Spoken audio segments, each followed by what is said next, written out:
Good evening, everyone. Now, today I was being nosy and remember those pictures that came out of Amrou, Fit, uh, Myron, whatever you want to call him, whatever he likes to be called for the day. Um, with him and I guess one of his friends in I don't know what college, I guess, because he was on like a row team or whatever, like the boats in the row, in the row, in the row. He was on that little squad. So this is what people don't really understand about Amaru, Fit, Myron, whatever you want to call him. He spent a shit ton of time around white folks, very Caucasian, okay? Extremely Caucasian. Not only Caucasian. So I grew up in a place that was predominantly kind of Caucasian. And so most of my friends did turn out to be Caucasian. But my friends weren't racist. They weren't racist. So it's a little different. The thing that happened with Amru, Myron, Fit, he managed to, because he was on that row team, of course, everyone was Caucasian. They were a different type of Caucasian.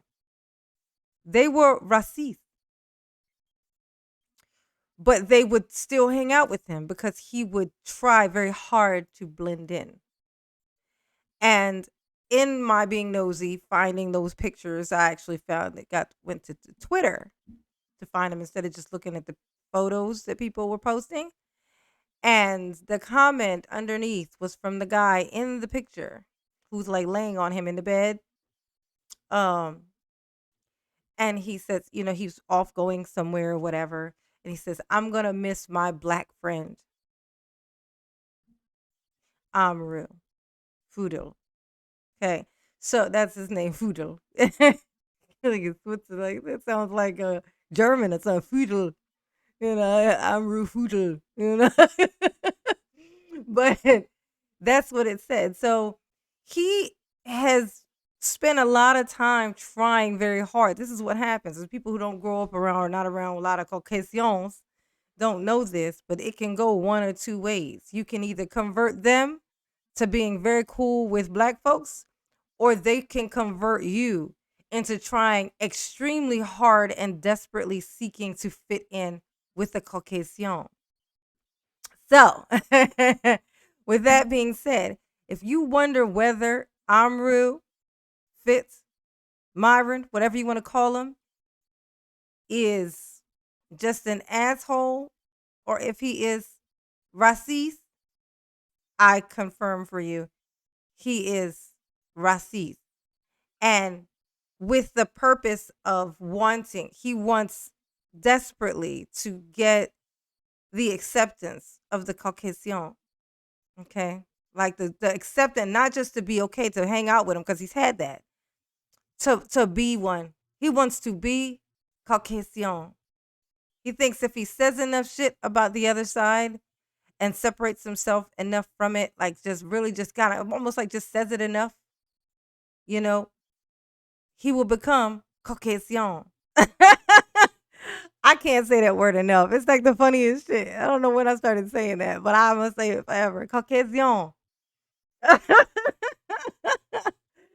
So that is what is going on with Myron. His self-esteem is it really is distorted. It's also the reason why he has the feeling that he has with women. He's always going to have issues with women, and the reason why is because he's never going to be who he really is, and women are always going to be able to smell that. So even if one is drunk enough to be like, oh, he's okay, oh, he's just making a joke, yeah, that was an asshole thing to say, oh, but he's just funny, he's successful, he's doing well for himself. Oh God, he said something stupid again. Oh, it's okay, it's just him, she's going to run off, and that's probably what he's been experiencing. And so in fact, not probably, I'm sure that's what he's been experiencing. And so his disdain for women will stay. Now, observation for his little buddy over here, Mr. Walter, or Fresh, as he likes to call himself, CEO. Fresh Prince CEO. He is the most passive little thing I ever seen in life. Like he will agree with anything that comes out of this man's mouth, out of Amrou's mouth, his little buddy here. He will agree with anything. He will not stand up for anything. He only stands up when the question has been asked that is pointing out something that Amrou said that is so horrible that Amrou starts to stutter. So when Amrou starts to stutter, that's when Fresh's job becomes, relevant. That's when he becomes useful, per se. So they're on this here. That's just a little run for anyone who thinks they may not really understand or wanted to understand what is going on with this dynamic between these two. Okay, right? Oh, and also let me point out if Myron Amrou was, in law enforcement, it makes sense. He would fit in there very well, given everything that I just told you about Amrou and my assessment of Amrou. He would fit in law enforcement very well, would he not? It would. It makes a lot more sense now to me. So all and it was so funny. I said all I was able to gather all of that and make it completely make sense just from that. That this way I say you can learn a lot about people from the company that they keep. You can. Almost everything. Almost everything. There's exceptions. There's some people, like I said, you can come in and convert them, or they can convert you. So it kind of depends on which one happened. But you can ascertain a lot from a person, based on the company that they keep. If Walter's soulmate turned out to be a black girl, he'd be screwed because he can't date her. Not as long as he's hanging out with Amru. He can't. He just can't. It's not gonna happen, Kevin. And Fit Myron Amru keeps making these jokes. Telling you, he's telling on himself right here. I almost finished this video. I think I got like really close to the end.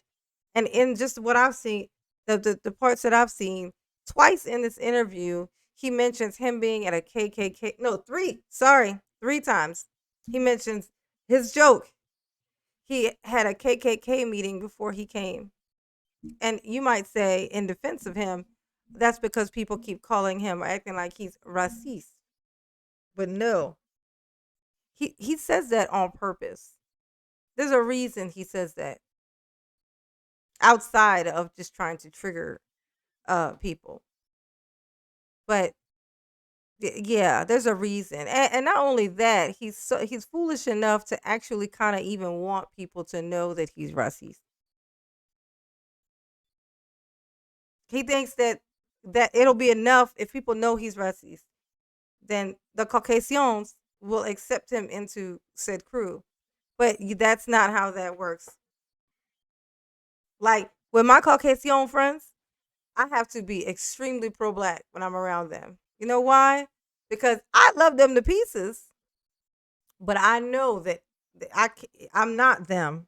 I don't look like them. They're not going to see me as them, but they can see me as me, and I can accept them for who they are, and they can accept me for who I am. So I kind of over exaggerate my blackness because I'm not like, I'm pro blacky. I'm very pro blacky, but I don't, you know, it's like a fight. It's like this constant always fight that you always have to just make sure that you show pride. Period. Like right now, I'm not very proud of my people. I'm just not, especially the male version of my people. Well, the female too, because they're going a little bit extreme. But I understand why they're doing what they're doing. It's basically in kind of defense. It's a defense mechanism thing. But still, it's just very icky. It's very icky in the black sector right now. But I still, I mean, this is who I am. This is what it has to be. Like I could never come out of my mouth like listening to black men these days. It's been making me think. Yeah, it does feel. I do recall it being a whole lot more peaceful in the Caucasian sector. I do. I do recall it. They're very hospitable. The Caucasians are very hospitable. Yeah, honestly, in all honesty, I know I encountered a male Karen recently who, I shit you fucking not, was more pleasant to me than the kind of shit that I've just witnessed in just watching YouTube videos and the like the manosphere like type stuff. This person was way more polite, sweet, genuine. La la. And he was a male Karen, a racist male Karen. Like I it's pretty gross. It's pretty gross over here right now. But this dude wants to make sure that he is seen as extremely separate from that. And it's to blend in with the Caucasians. He did not appreciate that was that one thing about his friends that used to drive him crazy. I promise you this. When they would refer to him as their black friend. When they would remind him that he was black, telling black jokes and stuff around him. When all he ever wanted was just to be Caucasian. He wants to be a rich, powerful Caucasian. That's why he went in law enforcement. Same reason other people go in law enforcement, looking for some power. This is extremely incelish. They see women as the enemy. Women are the enemy. They coming. They coming for us, but not for us. For other guys. So we must fight them. So then they will come for us. Did that make sense to you? Me neither. I I don't I mean it's it's so weird. It's so weird. Like this is a demonstration of why certain men have no business with power. This right here demonstrates that being a man does not automatically make you a leader or say that you are suitable to be a leader. Listen to this shit that he says, and this is the proof that not all men are meant to be leaders. This is it. This is the proof. I'm gonna end that there. But if you get nothing else from this, get a little bit of perspective about Myron, Amrou, or Fit, whatever you want to call him. He is racist, and his goal is to be portrayed as Caucasian, to the Caucasian. That's his goal. That's been his goal since he was a young boy in college, probably high school, maybe ain't no telling, but definitely college years. Definitely that he wanted to be accepted by his racist Caucasian friends, and they accepted him okay, but they accepted him even though they were racist. So that means that that means that he's never gonna find it. They were okay with him, but they were also racist. So there's things that come along with that, like them constantly reminding you that you're black. That's what goes along with it, you know. So anyway, I'll catch you later.